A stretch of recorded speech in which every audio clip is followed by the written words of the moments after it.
¿Estamos ante un cuello de botella por falta de suelo o realmente es porque falta producción? Y la falta de producción se debe a, una es la falta de suelo y otra es la falta de capacidad de inversión de los promotores nacionales. Por la inversión actual, sabiendo lo que tenemos que llegar a producir, es que hay que triplicar la inversión. Estábamos reclamando esa modificación del artículo 55 de la Ley del Suelo, que es una modificación que no es ni de paradigma ni de tal, es una cuestión de que ese artículo está mal redactado y que en un momento dado se interpretó mal por el Tribunal Superior de Justicia. Probablemente el 26, con respecto a Plan Estatal de Vivienda, pase de puntillas. Concretamente en la Comunidad de Madrid es el año del volantazo y cambio de paradigma en el urbanismo.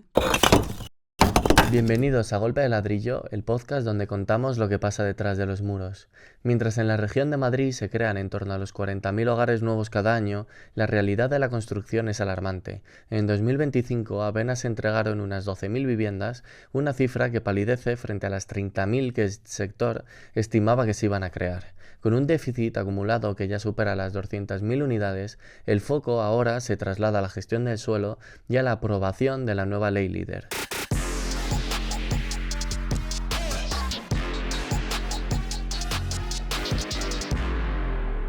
Hoy tenemos con nosotros a una invitada muy especial, Carolina Roca, presidenta de Asprima. Muchas gracias por venir. Bueno, yo encantada de estar aquí con vosotros. En primer lugar, Madrid es la provincia, ciudad con mayor problema de accesibilidad a la vivienda que hay. Los precios se han disparado y han tocado picos desde el 2008. Pero me gustaría saber, ¿estamos ante un cuello de botella por falta de suelo o realmente es porque falta producción? ¿Los promotores ya no tenéis la misma capacidad que había, por ejemplo, en 2008 cuando se construían las 600.000 viviendas anuales?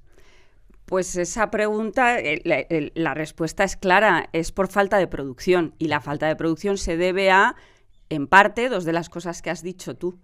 Una es la falta de suelo y otra es la falta de capacidad de inversión de los promotores nacionales, pero hay otras muchas más, ¿no? Y realmente la clave de todo es la escasez de producción. Entonces, para saber cómo se le puede dar solución a esto, lo que hay que analizar es cómo se puede volver a atraer la inversión para recuperar el ritmo de producción que históricamente hemos tenido, ¿no? Yo siempre tomo el número de, vamos a analizar el histórico de lo que producíamos como país, ¿no? Desde los años 70 hasta principios de los 2000, que era una producción pues bastante sostenida de 250.000 viviendas al año, y además de esas 250.000 viviendas al año, 75.000 eran vivienda protegida, o sea, no vivienda pública, sino vivienda protegida privada, que es nuestra affordable housing, y con ese ritmo de producción que se equipara un poco a esa media de producción europea sana, ¿no? De 4 viviendas por cada 1.000 habitantes, que es lo que nuestros vecinos europeos siguen manteniendo, pues con ese ritmo de producción fuimos capaces de incluso aguantar envites fuertes como fue la migración de rural a las ciudades, y fuimos capaces, los industriales del sector, los promotores, de producir esa infraestructura social tan importante que es la vivienda, como para satisfacer a esa demanda, ¿no? ¿Qué sucede? Pues que ahora llevamos desde el 2008. 2008-2009. Bueno, la producción cayó en 2010 porque en 2008 y 2009 todavía hubo una producción fuerte de vivienda porque arrastrábamos la inercia de lo que se estaba ejecutando, pero en 2013 tocamos fondo, solo se construyeron 34.000 viviendas en todo el territorio nacional, y desde ahí, desde 2013, ¿no? Hemos ido subiendo poco a poco, y no alcanzamos a entregar, no llegamos a las 100.000 viviendas anuales todavía, y tampoco en el 25 vamos a llegar a las 100.000 viviendas entregadas, ¿no? Claro, porque en Madrid esto se hace incluso más fuerte, porque en Madrid se construyeron 16.000 viviendas, si no recuerdo mal, en 2025. Exacto, los datos, bueno, el dato es aún peor que 16.000. Los datos son peores en Madrid, no tanto por caída de producción, que también, o sea, porque la producción en Madrid debería ser 40.000 viviendas anuales, y llevamos todos estos años apenas en las 18.000 y hemos tenido una caída fuerte en el 2025 de certificados finales de obra, que también es verdad que vienen arrastrados porque tú te tienes que retrotraer a cuántas se iniciaron hace 2 años, ¿no? Que hubo una caída de inicio de producción. Entonces, llegamos a unas cifras nefastas de 12.000 viviendas entregadas en el 2025 en la Comunidad de Madrid, cuando debería ser 40.000 y cuando tenemos una creación neta de hogares superior a los 40.000 anuales, ¿no? Entonces, en Madrid se produce que tampoco somos capaces, como en el resto de España, en incrementar esa producción, pero además Madrid, sin duda, es un grandísimo polo de atracción, ¿no? O sea, la creación neta de hogares...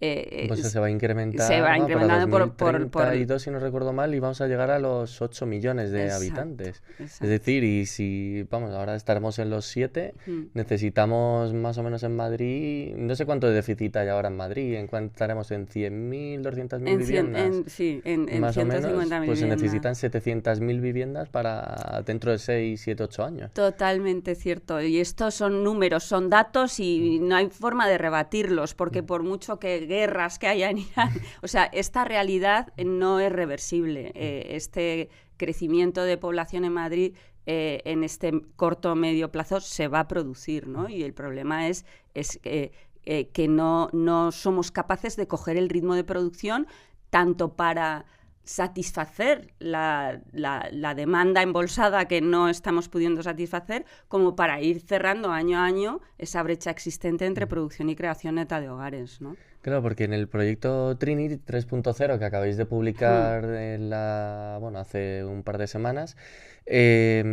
señalabais que en el año 2029 habría que invertir en Madrid 7.200 millones de euros. Ahora mismo, ¿cuál es el nivel de inversión que tiene Madrid en vivienda?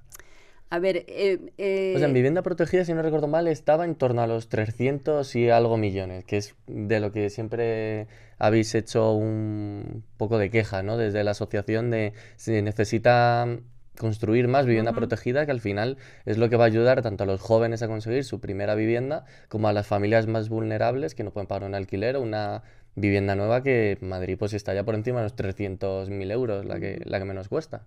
Sí, cierto es. O sea, la inversión actual, es que por eso surgió Trinity, ¿vale? Trinity en realidad no lo publicamos hace unas semanas en MIPIM. Esa era la tercera la segunda actualización, es decir, el tercer informe Trinity que sacábamos, ¿no?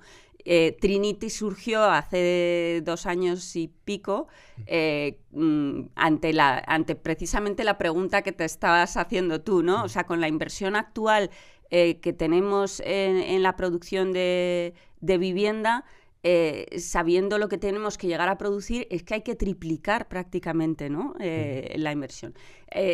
Cuando hicimos ese análisis, yo recuerdo que nos mirábamos los miembros de la Junta Rectora de Asprima, ¿no? Que están, yo creo que todos los promotores representados, tanto cotizadas, grandes, pequeñas, medianas, y todos asumimos que no teníamos el pulmón necesario para asumir esa inversión, cosa que es muy extraña porque los promotores siempre hemos sido muy nuestros y muy de decir nosotros podemos con todo, o sea que, pero fuimos conscientes de que no, que llegaba el momento de atraer la inversión pública, ¿no? La público-privada. No, la inversión privada, no la pública. Estoy hablando de la inversión privada, atraerla a la producción de vivienda, porque tenemos que tener una cosa muy clara. Aunque políticamente nos están bombardeando siempre con el mensaje de la producción de vivienda pública y siempre dando mensajes de miles de viviendas públicas que se van a hacer mediante la empresa pública, la empresa pública de la vivienda y tal.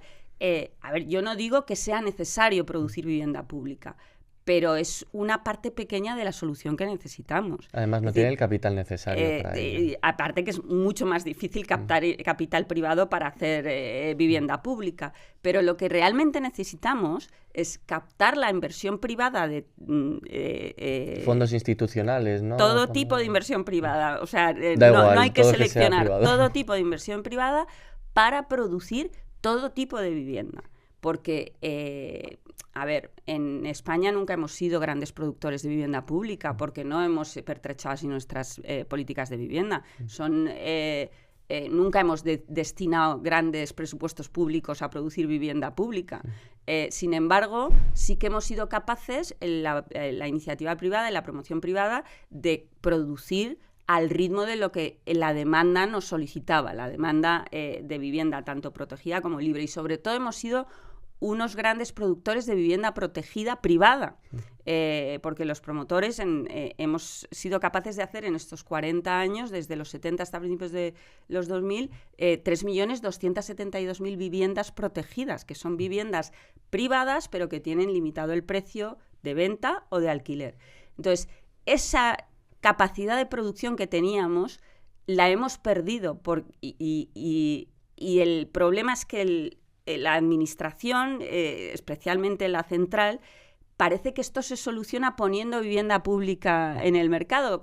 Poniendo vivienda pública en el mercado vas a solucionar el problema de las rentas más desfavorecidas, de las rentas en riesgo de exclusión, si las pones. Claro. Pero gracias a Dios somos un país que no tenemos tanto estrato de rentas desfavorecidas. A quien verdaderamente hay que atender es a las clases medias con rentas medias, rentas bajas medias, y a los jóvenes en su primera adquisición de vivienda. Y eso no se soluciona haciendo vivienda pública, eso se soluciona atrayendo inversión a recuperar nuestra rueda normal de producción de esas 250.000 viviendas al año, de las cuales 75.000 era vivienda protegida. Entonces, ahí es donde dices, ¿por qué surge Trinity?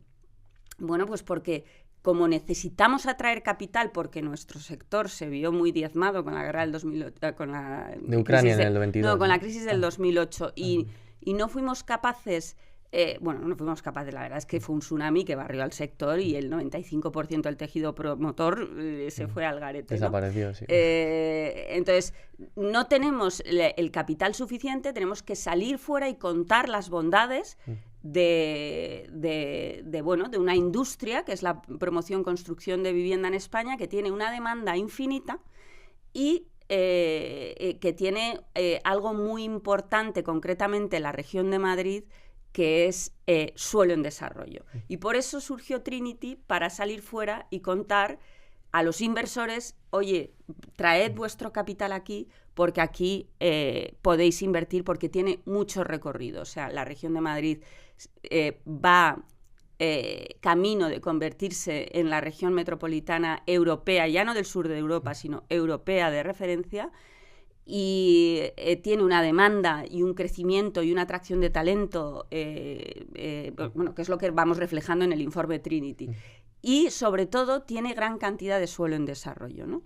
Y eso es lo que salimos, contamos e intentamos atraer la inversión, porque nosotros lo primero que hicimos antes de Trinity fue decir, bueno, si tenemos este problema de vivienda, concretamente en la Comunidad de Madrid, porque esto es desde Asprima, ¿no? Luego nos han pedido desde fuera, oye, esto habría que extrapolarlo al resto de España, ¿no? y al resto de comunidades. Pero si tenemos este problema de que vemos la creación neta de hogares, la brecha entre la oferta y la demanda, la incapacidad de los promotores de incrementar producción y no llegar a esas, en la Comunidad de Madrid, ni siquiera a las 20.000, que sería la mitad de lo que necesitamos. Vamos a analizar qué necesitamos hacer para revertir esta situación y volver a promover como se espera de nosotros, ¿no? Y lo primero que hicimos, es verdad que esto es exclusivo de nuestra actividad económica, que es que no producimos lo que queremos en virtud de la curva de la oferta a la demanda. No, en la promoción-construcción de vivienda produces lo que el suelo te permite, es decir, en virtud del suelo que vaya entrando en carga. Entrar en carga es cuando ya está urbanizado lo suficientemente como para tú ya poder iniciar la construcción de los edificios, ¿no?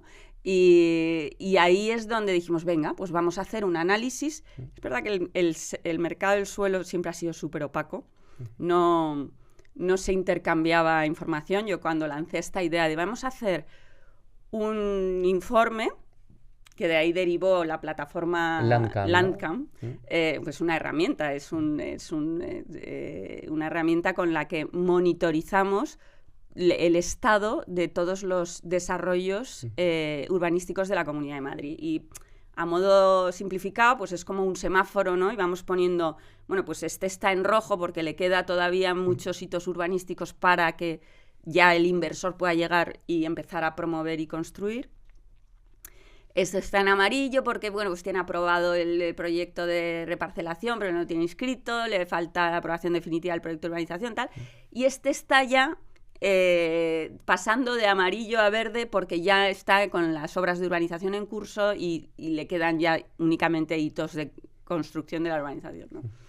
Y a través de eso nos llevamos la grandísima noticia, porque realmente ese estudio y ese análisis no se había hecho, de que Madrid es, la Comunidad de Madrid es la región europea con mayor cantidad de suelo en desarrollo. Y eso de cara a dar solución al problema de acceso a vivienda, especialmente por el tema de la producción de vivienda asequible, es la mejor ventaja competitiva que tienes frente al resto de capitales europeas. Claro, pero yo creo que Madrid tiene el problema que hemos hablado de que ahora mismo necesita esas 200.000 viviendas, ¿no?, de déficit. Pero entre todos los desarrollos, entre el sureste, Valgrande, Madrid Nuevo Norte y bueno, el que hay en Retamar de la Huerta, en Alcorcón, Brunete y todos, bueno, todos los desarrollos que están saliendo en Madrid juntan en total esas entre 250.000, 300.000 viviendas, pero muy a la larga. Estamos hablando de que si necesitamos unas 700.000 viviendas y los desarrollos, si hoy lo firman, tarda 20 años en salir esas viviendas. Vamos, estamos no en un cuello de botella, sino en un agujero negro, ¿no? Digamos.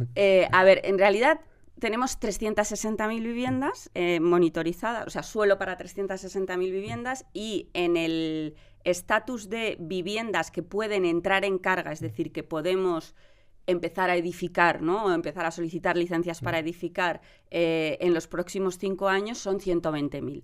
Que ya es un arreglo.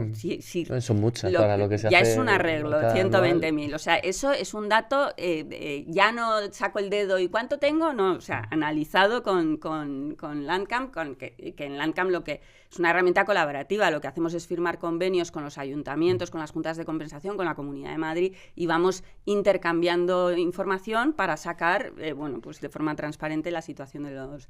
Entonces, realmente... en eso es en lo que tenemos que trabajar. Tenemos que trabajar que el suelo que tenemos en desarrollo, especialmente ese que tiene que entrar en carga en los próximos 5 años, entre en carga.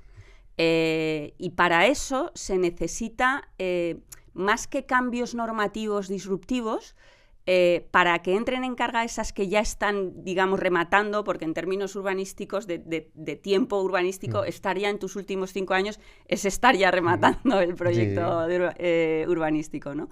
Entonces, el estar ya ahí a punto de rematar se soluciona con voluntad de todos. Y digo de todos, no solo políticas, sino que esos desarrollos urbanísticos, para que lleguen a su finalización, requieren la intervención de un montón de informes sectoriales, aprobaciones, actas de conformidad, las propias juntas de compensación también. O sea, de distintas, generalmente es Canal de Isabel II, Confederación Hidrográfica, las compañías eléctricas, la Dirección General de Medio Ambiente y de Industria, a la hora de dar los vistos buenos de todos esos informes. En fin, es un sinfín de carrera de obstáculos, ¿no?, que la Junta de Compensación tiene que ir coordinando todas para que al final se dé el permiso último, que es la simultaneidad, que es cuando ya puedes empezar a construir el edificio, ¿no?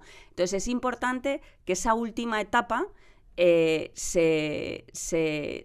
haya una voluntad de todos de agilizarla para que verdaderamente se pongan en carga todas esas viviendas. Por ponerte un ejemplo, en el año 25, porque claro, con Landcamp hacemos la previsión de cuántas viviendas van a entrar en carga, ¿no?, al año siguiente o en los próximos 5 años, pero concretamente al año siguiente. En el año 25 teníamos previsto que entraran en carga, es decir, que pudiéramos iniciar o solicitar licencia para 31.000 viviendas en los desarrollos existentes, tanto en Berrocales, Aijones, Arpo, Brunete, o sea, en distintos... Sumaban un total de 31.000 viviendas. Realmente hemos acabado el año 25 y de esas 31.000 esperadas, solo 6.000 han entrado en carga.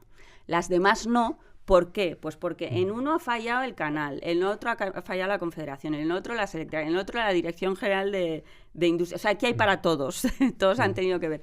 Pero han frenado la puesta en carga de esas viviendas y eso es un coste de oportunidad que no nos podemos permitir. O sea, tenemos que estar todos a una apoyando a que las previsiones del ANCAM se cumplan. Eso es importantísimo, ¿no? Y luego a partir de ahí dices, ya, pero eso me soluciona esas 120.000 que dices que entran en carga en los próximos 5 años. ¿Qué pasa con las demás? Bueno, pues con las demás y con los nuevos desarrollos que se tienen que estar iniciando es donde es importantísimo ese cambio de paradigma en el urbanismo tan fuerte que necesitamos, que es la ley líder y los planes estratégicos municipales. Entonces yo lo dividiría en 2 frentes, ¿no? Hay un frente a corto plazo que es a base de voluntad, ya no política, sino de todos los instituciones, organismos que intervienen en un desarrollo urbanístico, y la segunda parte para dotar de suelo y del suelo necesario, pues ahí ya sí que sí o sí no podemos permitirnos que los desarrollos urbanísticos tengan un tiempo de maduración media de 15 años, ¿no? Sino que tenemos que acortarlo a 5 o a 3, si me apuras. Bueno, y en esas estamos, ¿no? O sea, en esas está la Comunidad de Madrid, que espero que eso se vaya traduciendo al resto de comunidades y finalmente a nivel estatal. Pero yo cuando contamos esto de Trinity, ¿no? Para captar la inversión, para poder promover y construir esas, bueno, pues 120.000 viviendas en los próximos 5 años, nos damos cuenta que hemos ido a vender este proyecto tanto a MIPIM, que es la mayor feria de inversión inmobiliaria de Europa, también hemos ido a Expo Real. Nos falta gancho. Y yo decía, ¿cómo nos puede faltar gancho con el potencial que presentamos en Trinity, ¿no? De demanda infinita, región con crecimiento económico, demográfico, con cambios normativos disruptivos.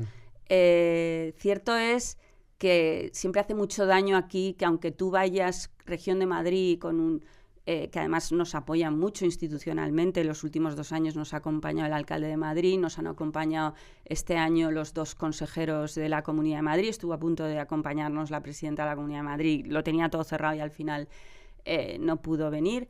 Pero a pesar de ese apoyo institucional es muy difícil porque internacionalmente el ruido que llega sobre la normativa española es más bien la contraria, es más bien la limitación de precios, la limitación de los alquileres. Lo que viene es del gobierno estatal. Claro, o sea, pero bueno, independientemente de eso, nosotros nos vamos en nuestra mochila con nuestro MIPIM, con nuestro apoyo institucional fortísimo, porque yo creo que no se puede tener mejor embajador, ¿no? Que, pues eso, el alcalde de Madrid, esta edición de MIPIM, le volví a hacer una entrevista ante 250 inversores en inglés, muy bien el alcalde, y la verdad es que da gusto, ¿no? Que cuando escuchas a un alcalde de una ciudad como Madrid contar a los inversores lo que contó, pues es la mejor capacidad de captación. Pero aún así, digo, no conseguimos atraer la inversión que yo esperaba con ya tantos mimbres, ¿no? O sea, no se puede ir de forma más estelar a vender el producto. Y luego la verdad es que al final, a ver, el inversor es el inversor, yo soy inversora, claro. Yo soy desarrolladora. ¿Qué es lo que le falta a Madrid para atraer esa inversión? Pues mira, al final, cuando ves el informe de BBVA Research que te dice, vamos a ver, es que la promoción, el ROE, ¿vale? El retorno sobre inversión en la promoción construcción en España es la mitad que el retorno de inversión en los principales países europeos. La mitad. Claro, ¿tú cómo vas a convencer a un inversor que venga a invertir en Madrid si su rentabilidad, si su ROE es la mitad que la que obtiene invirtiendo en Francia, ¿no? O sea, le puedes contar maravillas, tú le puedes contar el recorrido que tiene Madrid, los cambios normativos que se están produciendo, pero el inversor al final necesita retorno y al final va a invertir su dinero donde más retorno tenga, ¿no? Y luego, ya no solo comparado con las ciudades europeas, hay un informe de la Universidad de las Hespérides que dice que de los 78 CENAES que hay que tenemos, la promoción inmobiliaria ocupa el puesto 68, es decir, somos los décimos por la cola en términos de rentabilidad. Sí, de retorno. De retorno, ¿no?, a la inversión. Entonces, es que incluso en nuestro propio país es una actividad poco rentable y encima tenemos que luchar contra el dogma, ¿no?, y la demonización de que esto es un chollo y que aquí el dinero viene fácil. No, todo lo contrario. O sea, eso es lo que estamos intentando hacer ver a la administración, que es que el problema es que no somos capaces de rentabilizar nuestra inversión teniendo en cuenta el consumo de capital que tiene este tipo y el riesgo que asumimos, ¿no? Y por eso decimos, bueno, aunque tenemos buenos mimbres porque tenemos suelo, tenemos buenos mimbres por el crecimiento económico de la región, esto ya es únicamente cuestión de la administración, y siento decir, porque yo suelo ser bastante autocrítica y asumir cuando el sector tenemos el problema, ¿no? Pero aquí no es que el sector tengamos el problema es que nos hemos dado un marco jurídico económico que nos ha ido asfixiando y asfixiando hasta que ha hecho que nuestra actividad sea muy poco rentable y incapaz de atraer inversión. Entonces, eso solo se soluciona dando un golpe sobre la mesa y cambiando absolutamente ese marco jurídico económico. Y ese cambio, sí o sí, pasa por cambios de paradigma absolutos en normativa urbanística, en tramitación de licencias, en fiscalidad. Y bueno, y ya cuando pasemos a construcción ya te lo comentaré, pero hay un cuarto cambio también muy importante, que es el de la mano de obra, ¿no? Es el tratamiento, el cambio en el sector de la construcción. Yo te quería preguntar, has hablado de retornos de inversión. Por ejemplo, Pedro Sánchez ha anunciado recientemente el Fondo Soberano de 23.000 millones para vivienda. Ellos ponen 15.000 millones, si no recuerdo mal. Quieren traer inversión privada por 7.000 millones de euros para construir 15.000 viviendas al año, dicen. Ese Fondo Soberano, ellos quieren que las empresas privadas pongan dinero sin ánimo de lucro. Pues es lo que ha anunciado. Para construir vivienda social, vivienda asequible o vivienda de protección. Pero claro, yo hace poco saqué una noticia que recogí algunos datos que presentasteis en vuestro informe trimestral sobre los costes de construcción, que es que ahora mismo están en torno al 1.355 euros de media el metro cuadrado por construcción. El módulo es cierto que lo han actualizado, que se actualiza el IPC, pero ha crecido mucho más que el IPC, por lo que la rentabilidad en estos planes, como por ejemplo el Plan Vive, el último que ha salido, Priconsa, al final le habían adjudicado pero lo rechazó. Entonces, yo quiero saber qué hay que hacer para que la vivienda protegida sea rentable, porque al final hemos visto como MEG o Aberdeen sí que han entrado a ser fondos de infraestructuras, pero también necesitamos otro tipo de capital institucional que a lo mejor busca mínimo una rentabilidad del 5%, que ahora mismo no se lo está dando estos nuevos planes de vivienda, ¿no? A ver, bueno, es que hay que distinguir el Fondo Soberano para la producción de 15.000 viviendas al año, es un poco la gota en el océano que te decía, y es para producir vivienda pública. La atracción de inversión para hacer vivienda pública es complejísima. Yo realmente el único programa que verdaderamente ha salido adelante es el Plan Vive. Y yo siempre digo, en el Plan Vive habéis hecho magia, pero vamos, lo que ha hecho el Plan Vive realmente es adaptarse, porque ya vamos por el cuarto... el cuarto plan. El cuarto plan, o sea, son 14.000 viviendas, pero cada pliego se ha ido adaptando al momento y a la necesidad del inversor. Entonces, yo con respecto al Fondo Soberano, lo que insisto es que me parece muy bien, o sea, que el gobierno tome esta medida para promover 15.000 viviendas al año, me parece muy bien y muy necesario, pero eso no puede eclipsar las otras importantísimas medidas que hay que tomar para dar solución no a las 15.000, porque esto no va de solo 15.000 viviendas, esto va de que hay que producir 150.000 viviendas más al año, y la mitad de ellas mínimo con un grado de protección, o sea, protegidas.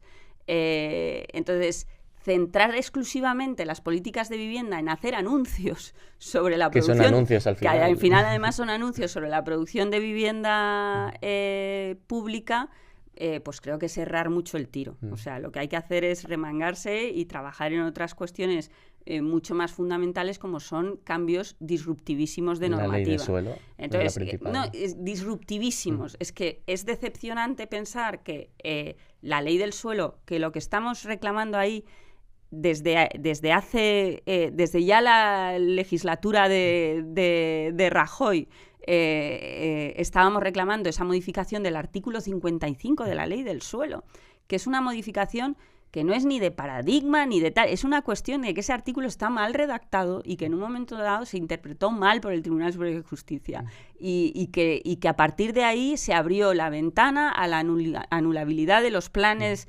urbanísticos y de los planes generales por defectos de forma. O sea, es una cuestión absolutamente técnica, no tiene nada de política en ello. Sí, que si te falta una hoja o no, está mal puesto un número, ya te lo tiran para atrás todo el plan. Todo eso ha generado una dinámica de como llamamos nosotros, ¿no? Francotiradores que van ahí a recurrir planeamientos y planes generales. Valgrande y Cuatro Caminos, en Madrid es lo más y van con interés espúreo. Esto no lo digo yo, lo dice incluso el preámbulo de esa modificación normativa, tanto redactada por unos como por otros, ¿no?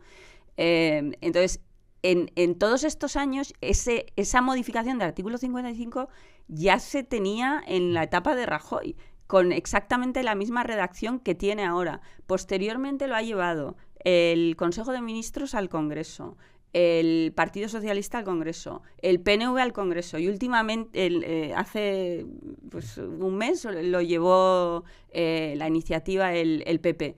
Y no hemos conseguido en todos estos años modificar un simple artículo que no le importa a nadie, que es decir, que ideológicamente y políticamente no tiene ninguna trascendencia, es una cuestión técnica y que solucionaría no 15.000 al año, es que tenemos más de 100.000 viviendas paralizadas porque están en los juzgados, ¿no?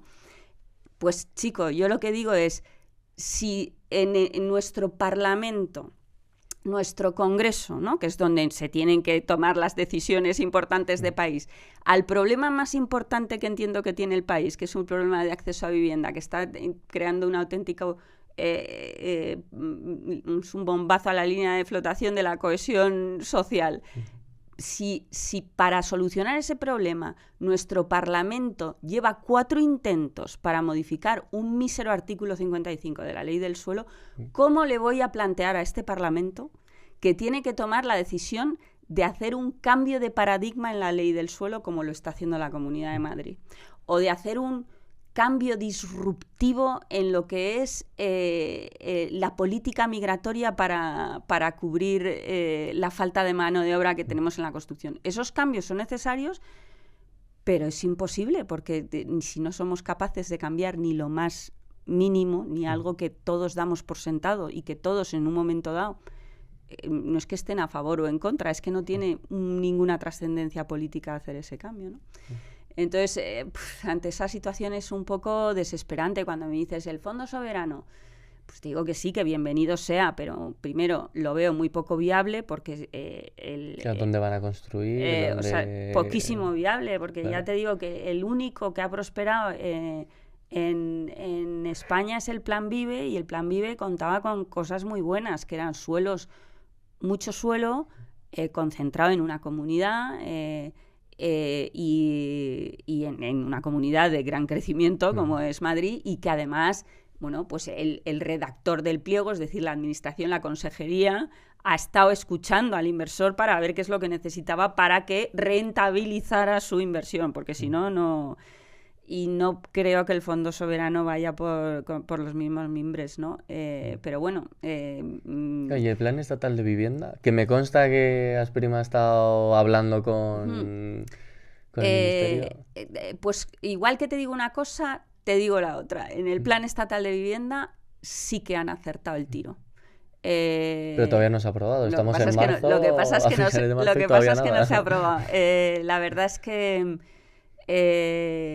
es un plan inteligente porque va donde tiene que ir. O sea, es por fin un plan que establece, a ver, yo tengo un presupuesto, podría ser mayor, los 7.000 millones bienvenidos sean, pero se necesita más. Lo que pasa es que bien es cierto que esto va linkado con el Plan Europeo de Vivienda y esperemos que el Plan Europeo de Vivienda acabe a partir del 27, o sea, el 28 en adelante, ponga también fondos para que se puedan canalizar a través del plan estatal. Pero por fin el plan estatal yo creo que han hecho este planteamiento, ¿no? Es decir, vale, yo con mi fondo soberano, con mi empresa pública, con mi tal, hago 15.000 viviendas, invierto lo que tenga que invertir, ¿no? Y resulta que si hago un plan estatal de vivienda donde al que ayudo, ¿no?, al que subvenciono o al que le doy la financiación es al productor de vivienda, es decir, al promotor, por cada euro que invierto en lo público, obtengo 3 viviendas más o sea, por cada euro que invierto para hacerlo con el privado a través del Plan Estatal de Vivienda, triplico la producción de vivienda asequible que haciéndolo yo íntegramente con mi empresa pública de Claro, vivienda, ¿no? pero ahí lo que, por ejemplo, aquí muchos promotores que han venido se han quejado del tema de la perpetuidad de la protección. Que dicen, yo no quiero, o sea, los fondos no quieren, porque muchos de los que han venido son promotoras que tienen fondos detrás. Claro, estos fondos no quieren una vivienda a perpetuidad. A ver, o sea, aquí hay que tener en cuenta que de la producción de vivienda protegida, el 85% es vivienda en venta. Solo el 15% es vivienda en alquiler. O sea, es verdad que se ha incrementado la producción de vivienda en alquiler con estas fórmulas, ¿no?, de derechos de superficie, el Plan Vive, el Plan Suma del Ayuntamiento de Madrid. Pero la realidad es que se hace mucha más vivienda de todas estas... VPPL, ¿no? Sí, VPPB o VPPL, pero en venta. Mucha más vivienda protegida en venta.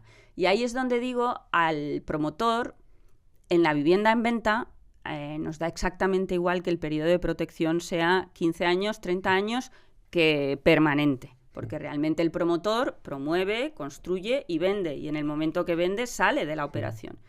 De hecho, yo objetivamente siempre digo que a mí como promotora, y además concretamente el Grupo Inmobiliario Roca, somos una promotora que hemos hecho muchísima vivienda protegida, seguimos haciendo muchísima vivienda protegida. Promover y construir vivienda protegida requiere mucho esfuerzo, mucho control de los costes, o sea, hay que ser un verdadero experto para rentabilizar la promoción y construcción de vivienda protegida. Requiere, sobre todo y fundamentalmente, la generación de suelo a un coste que te pueda permitir hacer vivienda protegida, es decir, el sacrificio, digamos, del desarrollador de suelo, que la mitad de su suelo tiene que ir destinado a este tipo de vivienda y que, por lo tanto, el precio final del suelo es inferior al precio del suelo de la vivienda libre. Es decir, todos en la cadena, la administración también te pone huevos en la cesta porque hay bonificaciones fiscales, no muchas, pero bueno, algo ayuda, ¿no? Entonces, todos hemos ido haciendo un gran esfuerzo para sacar un producto asequible al mercado, ¿no? Ya el que adquiere esa vivienda, pues es un gran, es un gran beneficiado del sistema, ¿no? Porque, suertudo, ¿no? Digamos, más que nada. Porque entonces no me parece bien que encima que ha tenido la suerte de poder acceder a una vivienda protegida, le pueda pegar luego, pueda ser el que obtiene la plusvalía de todo ese esfuerzo, ¿no? Vendiendo a los 15 años a precio de mercado una vivienda que... La vivienda protegida en venta se puede vender en todo momento, aunque esté protegida. Lo que pasa es que la tienes que vender a precio máximo en ese momento que esté en vigor en ese año el precio máximo de vivienda protegida. Entonces obtienes la plusvalía del IPC, pero no, mínimo, pero no obtienes el pelotazo de comprar una vivienda de protección pública y 15 años después la vendo. Entonces, yo realmente, para vivienda en venta, es que creo que es una cuestión en la que los promotores no deberíamos ni entrar. Es una cuestión política. Y yo, como industrial, yo produzco algo y en el fondo, yo además que, como he dicho, hacemos muchísima vivienda protegida. De verdad que en los 60 años que tiene Grupo Inmobiliario Roca, nunca ha entrado un cliente a comprarnos vivienda protegida en nuestra oficina de ventas que se haya interesado por cuántos años de protección tiene. O sea, quiero decir, le interesa cómo es la casa, cuánto cuesta, cómo la puede pagar, la cuota hipotecaria, cómo son las zonas comunes, pero no preguntan, a ver cuándo lo puedo... O sea, realmente... Sí, o sea, no es algo que la persona que lo vaya a comprar lo tenga en mente. O sea, no es algo... Si dices, hombre, ¿en qué puede perjudicar al promotor de vivienda protegida en venta que la protección sea permanente? Pues chico, a lo mejor en una cuestión comercial, pero es que, ¿sabes? De decir, hombre, es más atractivo el producto si se descalifica a los 15 años, porque hay una expectativa de plusvalía de la pera, ¿no? Pero es que no es la realidad. Hay tanta demanda de vivienda protegida, tanta que esa diferencia comercial no es importante. Entonces, yo cuando hay promotores que se posicionan tan en contra de la protección permanente, no lo entiendo bien. O sea, como promotor, lo entiendo bien que te posiciones como postura de que eres muy liberal y que no te gusta que las cosas estén pero a lo permanentes. mejor también al ser promofondos sí que tiran más, ¿no? Cuando se las quieren quedar, a lo mejor, en vez de sacarlas a venta, otra cosa es cuando las vas a destinar al alquiler. Ahí sí que lo entiendo y ahí lo apoyo. No puedes establecer una protección permanente en la vivienda protegida en alquiler, sobre todo en un momento y en una postura ideológica en la que lo que quieres potenciar es la creación de un parque de vivienda de alquiler asequible, ¿no? Que somos deficitarios y hay que crearlo. Entonces, tienes que ayudar al inversor a que decida invertir en ese parque, ¿no? Decida, en vez de invertir en promover y construir vivienda y venderla, pues no, promover, construir vivienda y quedársela para seguir ofreciendo un alquiler asequible. Entonces, ahí no le puedes cambiar las reglas del juego al inversor. Entonces, establecer una protección permanente, pues lo único que conseguirás es que esa vivienda de protección pública, en vez de hacerse en alquiler, se hará en venta. Y entonces irás en contra de tu idea de crear un parque pues de vivienda asequible, en alquiler. Pero vamos, yo entiendo esa postura que es la lógica y que es la que se debe mantener respecto a la vivienda en alquiler. Pero respecto a la vivienda en venta, que es la que mayoritariamente se hace en nuestro país, no entiendo la postura del promotor o el fondo o el industrial, porque en serio que ni te va ni te viene en qué momento se descalifica esa vivienda. Claro, y el borrador del nuevo decreto que ha sacado la Comunidad de Madrid, que creo que ha salido, esta misma semana creo que ha salido, entiendo, no sé si os habrá dado tiempo a verlo. Sí, por supuesto, sí. No sé si quieres hacer alguna valoración o de las propuestas que vais a hacer a la Comunidad de Madrid sobre el borrador. Pues mira, sí, por supuesto, o sea, no te puedes imaginar lo que llevamos detrás de este reglamento, o sea, porque es que igualmente estaba totalmente obsoleto. O sea, llevamos muchas legislaturas intentando que se actualice el reglamento de vivienda de la comunidad. Era de los años 2000, ¿no? Si no recuerdo mal, 2005. No, del 2013. 2013. Han pasado de todo de esa época aquí, ¿no? Igualmente íbamos detrás solicitando la modificación, la actualización de los precios máximos de venta, que ya por fin en el 24, pero en el 24, desde el 2008, conseguimos que se actualizase y, sobre todo, muy importante, que se indexase, o sea, que no hubiera, que la actualización no fuera una decisión política, sino que anualmente y de forma automática se actualizase el precio máximo. Bueno, ya estamos ahí. Pero la siguiente batalla dura era, oye, pero hay que actualizar ya de una vez el reglamento, ¿no?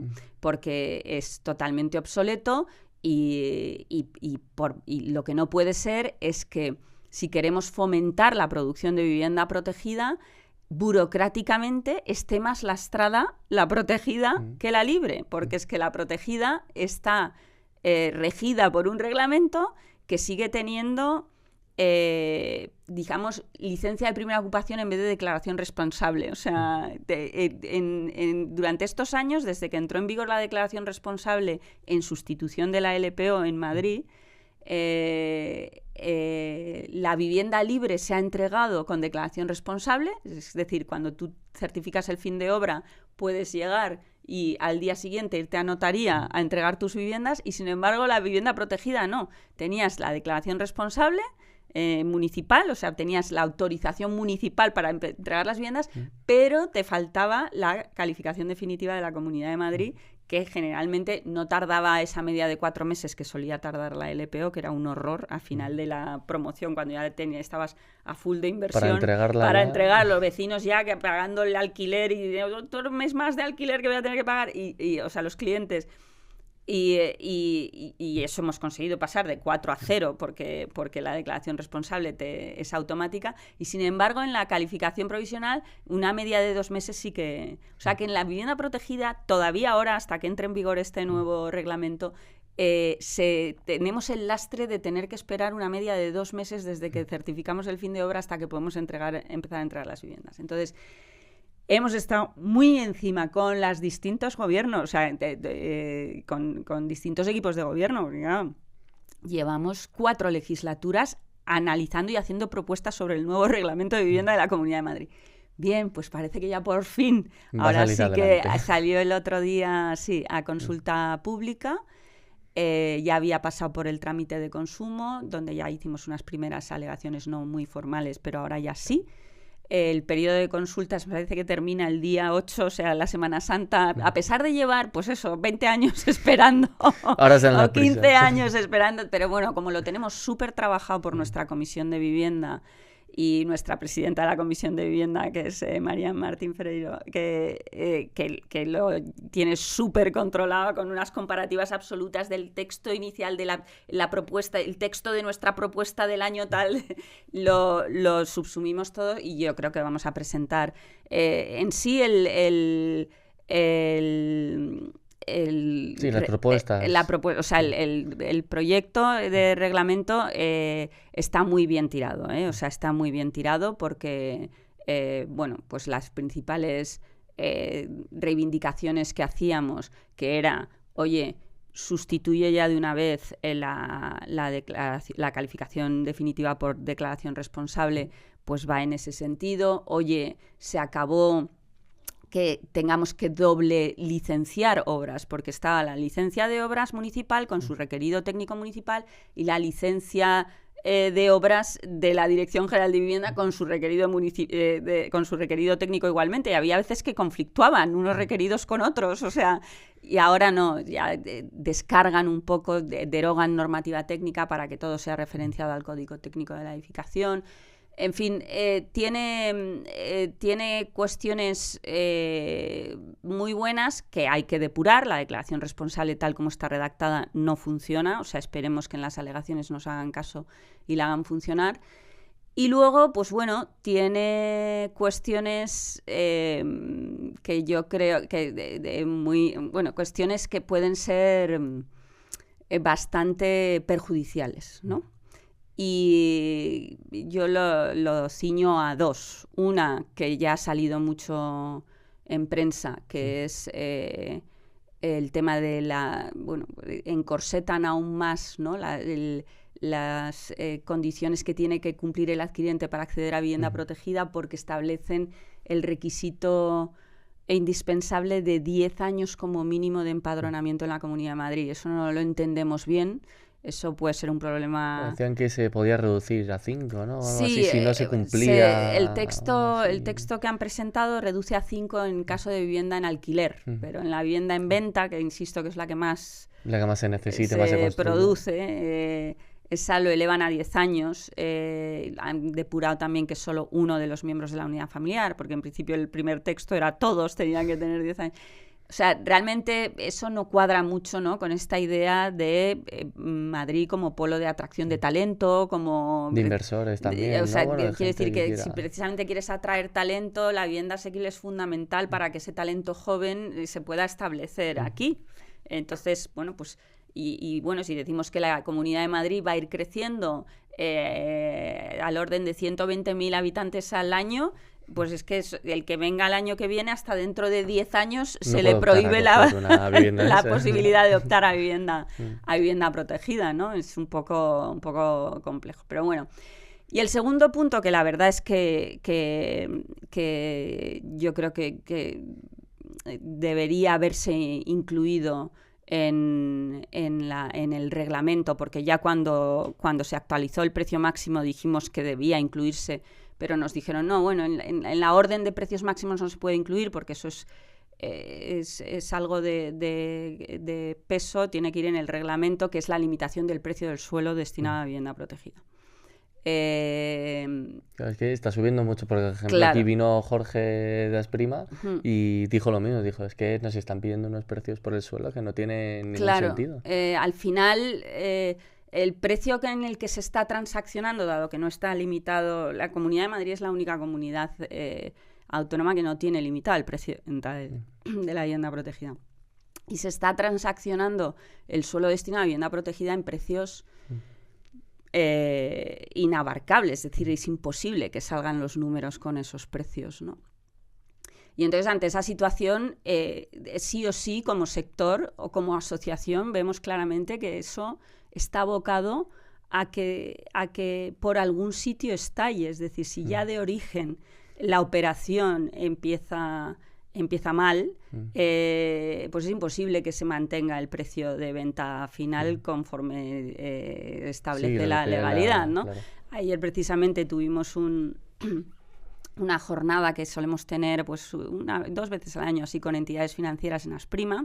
Es una jornada semi-institucional, pero muy, muy cercana, donde y abiertamente todas las entidades al final te dicen que el problema es que no se pueden financiar esas operaciones porque sus entidades de riesgo ya ven claramente que operaciones donde se ha cruzado un precio del suelo inabarcable para contener el precio final, pues son infinanciables, ¿no? Entonces se genera ahí una dinámica que no es sana y que al final va en contra del objetivo que yo creo que tenemos todos, ¿no? Que es poner entre todos cuanta más vivienda protegida en el mercado mejor, y más en Madrid, que tenemos la suerte de tener mucho suelo en desarrollo y por lo tanto el suelo en desarrollo es el granero de la vivienda protegida, porque por nuestra ley del suelo, en el suelo del desarrollo el 50% del suelo resultante tiene que ir destinado a vivienda protegida, ¿no?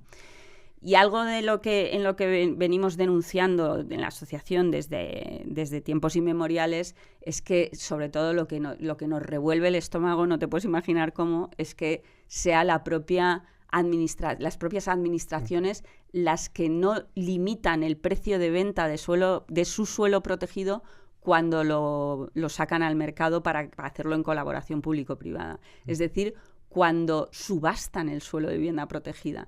Y eso lo hace prácticamente todas las administraciones. Es inaceptable que un suelo, porque nosotros desarrollamos suelo, ¿no? Auténticamente a nuestras costillas, porque además nadie nos financia el desarrollo de suelo. Del suelo que desarrollamos, con todos los problemas y tiempos de maduración medios de 15 años y todos los sinsabores que supone, de verdad que el desarrollo urbanístico es una verdadera carrera de obstáculos, pero al final del suelo resultante el 10% lo tienes que ceder a la administración, al municipio, ¿vale? Y se lo cedes, ese suelo urbanizado, perfectamente con el lazo puesto para que puedan empezar a construir, se lo cedes gratuitamente, es un impuesto más, el 10% para que haga su política de vivienda, ¿vale? Y luego de lo que te queda, el 50% tiene una limitación de precio final de venta de vivienda o de precio final de renta de vivienda en alquiler. Es decir, que solo te queda un 50% del suelo libre, que es a lo que le tienes que cargar, ¿no? Todos los costes de urbanización, no supla al otro. Entonces es indignante ver cómo después de haber hecho ese esfuerzo, pagar ese tributo del 10% del suelo resultante urbanizado, te lo cedo gratuitamente a ti, que tú luego, en vez de utilizarlo como municipio para tus políticas de vivienda y conseguir poner en el mercado vivienda a precio o vivienda pública para tu municipio, lo que hagas es subastarlo para ganar dinero, para financiarte. Para engrasar tus arcas y calentar el precio del mercado. Entonces, yo creo que ahí el reglamento se queda cojo. Se queda corto. Y, por ejemplo, todo esto como se está hablando de la construcción, me gustaría pasar ahora a la mano de obra y la industrialización de la construcción. Por aquí vino Alejandro Bermúdez, CEO de Atlas, le conocerá muy bien Alejandro. Es quienes nos implementan Landcam. Claro. Y dijo que la industrialización en España, fue el titular que dio, nunca se va a poder implementar al 100%. Lo dijo, entre otras cosas, que porque bueno, España no tiene un suelo homogéneo, cada casa requerirá un tipo de construcción industrializada y no existen las fábricas o no se van a poder hacer las fábricas como se dice o como se quiere. No sé si vas también en esta dirección o por yo todos los promotores que he conocido que han pasado por aquí han dicho que no, la construcción es el futuro, industrialización es el futuro.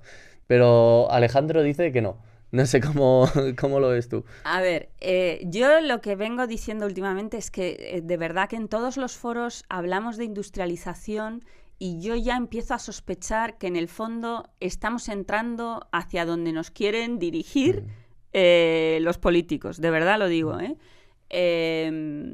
porque es el problemón de escasez de mano de obra en la construcción es un problema que requiere una solución prácticamente de tocar fuertemente y cambiar también de rumbo en lo que es la política migratoria del país.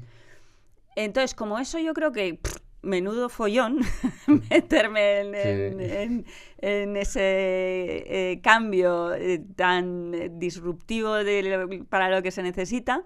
Ya ves tú, con el tema de la regularización, lo que ha pasado, que si sí, que si no, que... pues oye, dicen, no, la solución es la industrialización. Y el PERTE de industrialización, y cuando no se debe plantear la industrialización como la solución a la falta de mano de obra, no lo es. O sea, una alternativa. Lo que hay que hacer es como una... O sea, el incremento de la mano de obra tiene que ir acompañado de que se vaya industrializando procesos, sobre todo, o sea, en los procesos constructivos, ¿no? En la construcción. Pero sí o sí, o solucionas el problema de que la construcción tenga la masa laboral necesaria para sacar adelante la producción necesaria, o no podrás implantar la industrialización conforme Dios manda. Estoy totalmente de acuerdo con Alejandro. Es decir, primero tienes que solucionar el problema de que la construcción no sea un cuello de botella porque necesitamos el doble de masa laboral de la que tenemos ahora. Faltan 800.000 personas. Teniendo además en cuenta, ese es nuestro siguiente informe de Asprima, ¿no es verdad? En Asprima sacamos el problema de la vivienda sí tiene solución, donde poníamos las claves y eso nos dio para decir, la primera clave es el suelo, vamos a hacer Landcam. La segunda clave era, hay que atraer capital, vamos a hacer Trinity, ¿no? Y ahora ya la última clave es, bueno, si conseguimos que cambie la normativa, como hemos dicho en el problema de la vivienda si tiene solución, si conseguimos sacar adelante los desarrollos de Landcam, si conseguimos atraer la inversión de Trinity, ¿no? Ahora nos tenemos que poner a construir esas viviendas y queremos hacer un informe de decir, oye, esas 120.000 viviendas que se tienen que construir en los próximos 5 años en Madrid, exactamente, no 800.000, no, exactamente cuántos encofradores voy a necesitar, cuántos soladores, cuántos carabisteros, cuántos fontaneros, cuántos electricistas, para saber exactamente en una obra, o sea, por cada vivienda, cuánto necesito y cuánto voy a necesitar para promover y construir esas 120.000 viviendas, ¿no? Entonces, cuando tú tengas eso armado y hayas conseguido tener los soladores, los alicatadores, en ese momento, conforme se vayan introduciendo en la masa laboral, es donde la industrialización tiene que acompañar, porque es necesario incrementar producción, incrementar volumen para que la industrialización crezca. Imagino que eso te lo habrán dicho todos los promotores que han pasado por aquí. Entonces, no, o sea, es empezar la casa por el tejado. El decir que la solución del problema de la construcción va a ser la industrialización, no. O sea, solo si se soluciona el problema de la construcción, tirará hacia arriba la industrialización, ¿no? Entonces, no es que me posicione ni en un lado, ni en el lado de Alejandro, ni en el lado de probablemente lo que te comentó Juan Antonio Gómez Pintado, ¿no? Sino que realmente lo que se necesita es primero solucionar el que haya la mano de obra necesaria y luego que esa mano de obra se reconduzca hacia un sector industrializado. Entonces, pero realmente la necesidad de mano de obra in-site, o sea, en la obra, es prácticamente la misma que la que necesitarías off-site en la fábrica para producir. O sea, lo que necesitamos es masa laboral en el sector de la construcción. Y ya estamos terminando. Me gustaría un titular que tú digas, el 2026 va a ser... Por ejemplo, Gómez Pintado dijo, la gente dice que en el 2026 va a ser el año de la vivienda. Yo digo que no va a ser el año de la vivienda, dijo él. No sé, ¿cuál es tu titular, por ejemplo? A ver, yo sí que, y me voy a... bueno, yo creo que sí que va... anticipando a la frase que voy a decir. No puede haber año de la vivienda. O sea, esto es como un gran transatlántico, ¿vale? Que en este momento está totalmente escorado a estribor, ¿vale? Que es donde no tiene que estar. O sea, hay que dar un volantazo, ¿vale? Para que vire totalmente 180 grados, ¿no? A babor. El viraje va a ser lento. Entonces yo no puedo decir que el año 26, porque el viraje va a ser lento. Y no sé cuándo se va a producir tal. Ahora, que va a ser el año del volantazo, especialmente en la Comunidad de Madrid, sí que lo afirmo. Porque en el año 26 se va a aprobar la ley líder, que es un cambio absoluto de paradigma. Se va a aprobar inicialmente el Plan Estratégico Municipal de Madrid y veremos de cuántos otros ayuntamientos, que eso será... Y el PGOU también se supone de Madrid este año, o el año que viene, principios de año que viene. No, es que el Plan Estratégico Municipal no sustituye al Plan General de Ordenación Urbana, convive con él. Ese es el gran secreto de la LEADER. La LEADER permite que surja un instrumento municipal, que es el Plan Estratégico Municipal, que no paraliza a la ciudad, no paraliza, o sea, convive con el Plan Estratégico, con el Plan General Urbano de Ordenación Urbana hasta que lo estrangula y ya funciona solo el Plan Estratégico Municipal. O sea, que es una idea brillante y muy novedosa para el urbanismo. Entonces, yo creo que va a ser el año del volantazo, especialmente por la aprobación de la ley líder, por la aprobación de la ley de medidas urgentes, que de esta no hemos hablado, pero... se oirá hablar porque es una ley, o sea, la ley líder es una ley estructural de cambio de paradigma. La ley de medidas urgentes lleva medidas de choque de estas de verdad, o sea, incrementos de edificabilidad, de densidad, cambios de uso, de dotación al privado. O sea, a mí me cuentan esta ley hace un año, no me la creo. Hace un año, no me voy mucho más allá, no me la creo. Es muy buena esa ley de medidas urgentes. Y la aprobación del reglamento, si se aprueba como esperamos que se apruebe. Entonces son tres normativas, súper disruptivas, de volantazo absoluto, que lo que no le puedes pedir al 26 es que el efecto de esas medidas, que es un volantazo y que en realidad esto es un transatlántico, que lo que tiene que hacer es virar, se vean en el 26. Entonces, más a medio plazo. Más a medio plazo. Entonces, no es verdad que no podrás decir no va a ser el año de la vivienda porque no le voy a ver los efectos. Ahora, que va a ser el año del volantazo y que se estudiará en las universidades, de verdad, en Derecho Urbanístico, estas medidas, especialmente la LEADER, lo será. Y si luego, además, tenemos la guinda de que se apruebe y se implemente bien el Plan Estatal de Vivienda, vamos a darle también alguna palmadita en la espalda al gobierno central, ¿no? El Plan Estatal de Vivienda es muy buen plan. y si consigue instrumentarse bien con las comunidades autónomas, pues también va a ser un volantazo importantísimo con respecto a planes estatales de vivienda, ¿eh? Ahora, estoy en lo mismo. Debería haberse aprobado en diciembre para luego firmarse los convenios sectoriales con las comunidades autónomas. Preveíamos que podíamos tenerlo ya firmemente en vigor para junio, pero claro, es que todavía no se ha aprobado el plan. Entonces, pues probablemente el 26, con respecto a plan estatal de vivienda, pase de puntillas. Pero bueno, yendo a frase titular, yo creo que especialmente, concretamente en la Comunidad de Madrid, es el año del volantazo y cambio de paradigma en el urbanismo, ¿eh? Y ya para terminar, siempre es la pregunta que me gusta hacer aquí en el podcast, es ya la que se ha hecho como la clásica. ¿Cuál es tu deseo para este año, tanto a nivel personal como a nivel trabajo, como empresaria o como presidenta de Asprima? Bueno, a ver, pues lo dividiré en tres, ¿no? Personal, como presidenta de Asprima, y en mi empresa, ¿no? En el Grupo Inmobiliario Roca. Y no sé en qué orden ponerlo. Bueno, voy a empezar en Asprima. Pues bueno, seguimos... mi deseo es el deseo que año tras año veo incumplido. Yo creo que estamos haciendo una labor muy importante desde Asprima. Creo que yo se lo agradezco muchísimo al equipo de Asprima, a Jorge, a mi junta rectora y a mis presidentes de comisión, presidentas, pues son casi todas, excepto el presidente de la Comisión de Urbanismo, son mujeres.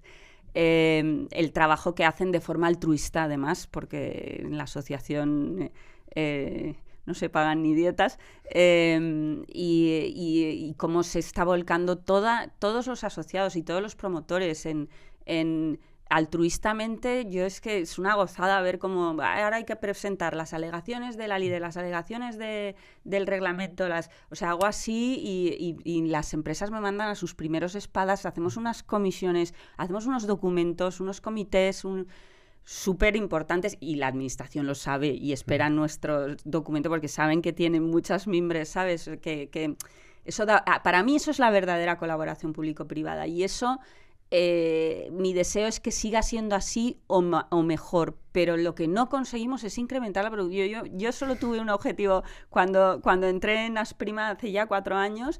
Dije, oye, a la presidencia, porque anteriormente había sido vicepresidenta con Juan Antonio. Mi principal y casi único objetivo es que los promotores madrileños seamos capaces de producir la vivienda que las familias madrileñas nos demanden y al precio que nos las demanden. De verdad que ese era mi objetivo. Pues he hecho bacarra, o sea, no consigo incrementar la producción. Dicen Entonces, que la vivienda es para muchos años, no para 4, o sea, que te queda todavía otra legislatura. Mi deseo desde Asprima es que se cumpla, y además precisamente ayer tuvimos junta rectora, hemos convocado elecciones porque ya tocan y bueno, me voy a volver a presentar a la presidencia de Asprima y bueno, pues espero hacer ese mismo deseo cuando inicie la próxima legislatura en junio.